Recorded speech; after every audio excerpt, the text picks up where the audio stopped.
जय श्री कृष्ण दोस्तों, आज मैं आपके सामने एक नई कहानी के साथ प्रस्तुत हूँ।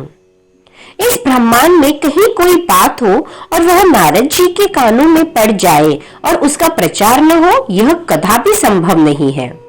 उन्हें तो संचार तंत्र का आदि गुरु कहना अधिक उपयुक्त होगा। वैकुंठ लोक से चलकर नारद जी सीधे मथुरा के राजा अत्याचारी कंस के पास पहुंचे। कंस ने नारद जी का समुचित आदर सत्कार किया और उनके दर्शनों के लिए आभार प्रकट किया। कुछ पल शांत रहने के बाद नारद जी ने कंस से कहा, राजन, अब अत्याचार करना बंद कर दो, क्योंकि तुम्हारा वध करने के लिए तुम्हारी बहन देवकी के गर्भ से 8वीं संतान के रूप में स्वयं नारायण अवतार लेने वाले हैं। यह सुनकर कंस क्रोधित होकर बोला, यदि ऐसा हुआ तो मैं अपनी बहन देवकी को ही मार डालूंगा। नारद जी ने उसे समझाते हुए कहा, राजन, मूर्खता मत करो। अभी से बहन की हत्या का पाप अपने सिर पर क्यों लेते हो? व्यर्थ में लोक निंदा के पात्र बनने से क्या लाभ? जब 8वां बालक होगा तब उसका चुपके से वध कर देना। सभी बालकों को मारने से तुम्हें पाप लगेगा। ठीक है देवऋषि, आप जैसा कहते हैं मैं वैसा ही करूंगा, कंस ने उत्तर दिया। लेकिन उसी समय कंस के मन में नारद जी ने शंका और डाल दी। उन्होंने एक कमल का फूल मंगाकर उसे दिखाते हुए कहा, राजन, इस कमल के फूल को देखिए, इसकी पंखुड़ियों को कहीं से भी गिना जा सकता है। फिर यह कैसे पता चलेगा कि देवकी का कौन सा पुत्र 8वां होगा? यह सुनकर कंस सोच में पड़ गया। यह तो आप ठीक कहते हैं नारद जी, फिर तो मुझे देवकी के सारे बच्चों को ही मरवाना होगा। नारद जी ने उसे चेतावनी देते हुए कहा, मरवाना नहीं, मारना होगा। दूसरे पर भरोसा करना ठीक नहीं है राजन। जो काम करो अपने हाथों से करना। क्या पता कहीं चूक हो जाए तो फिर तुम्हें ही पछताना पड़ेगा। एक बार यदि देवकी की 8वीं संतान का जन्म हो गया तो फिर तुम्हें कोई नहीं बचा सकेगा। कंस बोला, आप ठीक कहते हैं देवऋषि, आप मेरे हितैषी हैं। मेरे ही क्या, समस्त असुरों के आप हितैषी हैं, तभी तो हम सभी आपको इतना मान देते हैं।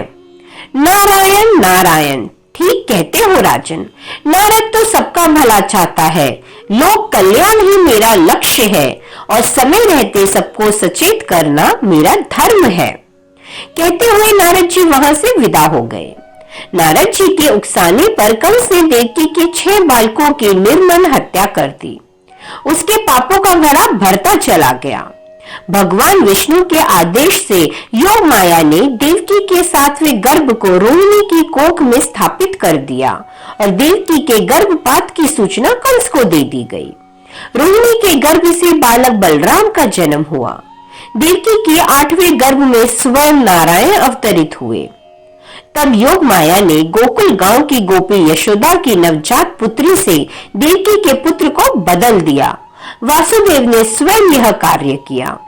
8वीं संतान पुत्री के रूप में देखकर क्रूर कंस ने निर्ममता पूर्वक उस कन्या को पत्थर की शिला पर पटकना चाहा, लेकिन वह बिजली की तरह चमकी और आकाश में दुर्गा के रूप में प्रकट होकर बोली, अरे दुर्बुद्धि कंस, तू अकारण मुझे बालिका पर वध करना चाहता है।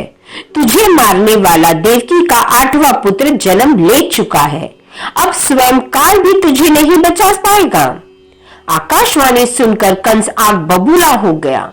उसने अपने सहकर्मी प्रलभ और केशी दैत्यों को बुलाकर उसी दिन जन्मे अपने राज्य के सभी बालकों को मार डालने का आदेश दे दिया, परंतु वह यशोदा की गोद में खेल रहे बाल कृष्ण तक नहीं पहुंच पाया।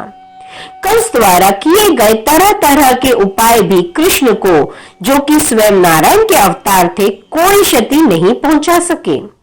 धीरे धीरे श्री कृष्ण और बलराम जी किशोरी अवस्था में पहुंचे और जब कंस के अत्याचार बहुत बढ़ गए तब श्री कृष्ण ने अत्याचारी कंस को सिंहासन से खींचकर मार डाला।